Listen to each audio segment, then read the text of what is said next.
I have been doing my work on exposing the cabal and exposing the dark elite now since 2007 publicly with a website article that I wrote called The Revealing.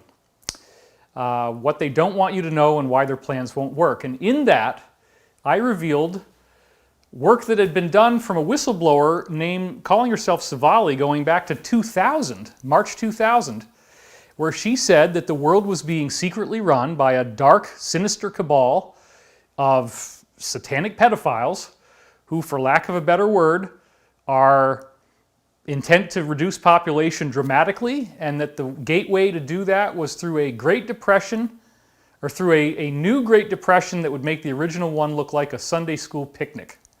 That's what they actually said. I showed you those quotes in previous shows, and we have discussed very compelling evidence, of which more is coming in all the time, suggesting that these deep state cabal players actually did create COVID-19 as a manufactured virus. Now, there's some very strange anomalies that we've already talked about with that. For example, it's 500% more likely to affect Asians.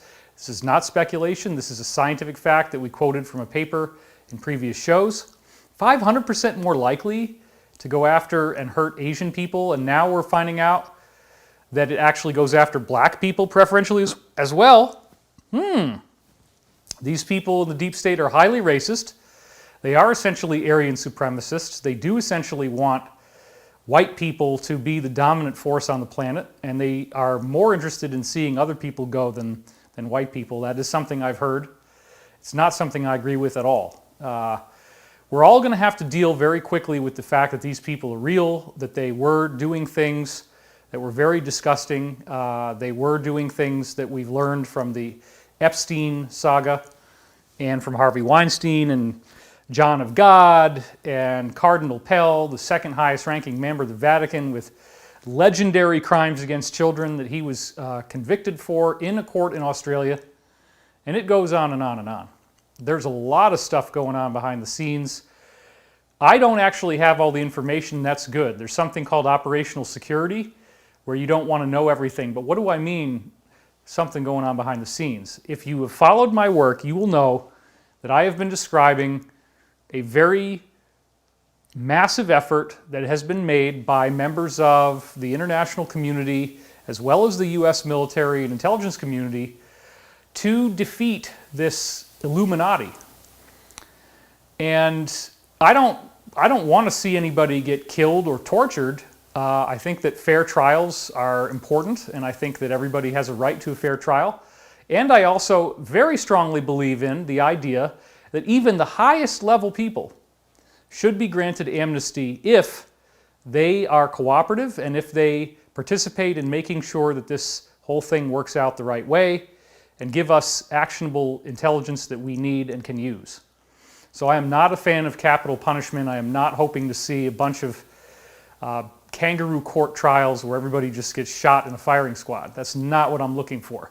What we do have, however, is apparently over 100,000, maybe more, of sealed indictments in which the grand conspirators of this plot to destroy life on Earth are going to be brought to a trial. And a lot of this is already happening. There's been a massive, massive number of people retiring from their posts in corporations, and this even included the two founders of Google back in December, Sergey Brin and Larry Page, both of whom are they're billionaires on such an epic level that it would take thousands of millennia for them to work through that in a lifetime that is a very opulent lifetime of riches. So when you have that kind of billions, it's just really ridiculous at that point. Way, way more than Donald Trump, by the way.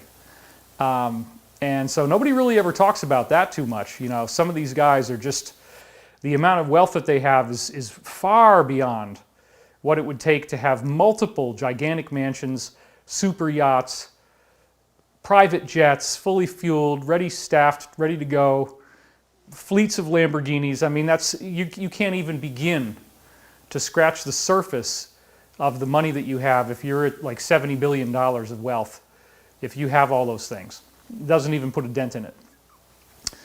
So at that point, it's hoarding. It's really about control, and that money can be used to feed people, that money can be used to clothe people. Why were we never interested in this until everybody gets sick, or supposedly everybody gets sick? Why were we never interested in all the people who were dying? Because of greed and centralized corporate governance and the lack of morality and ethics in our systems, the patriarchal cancer that these male-dominated societies and cultures have inflicted upon the planet.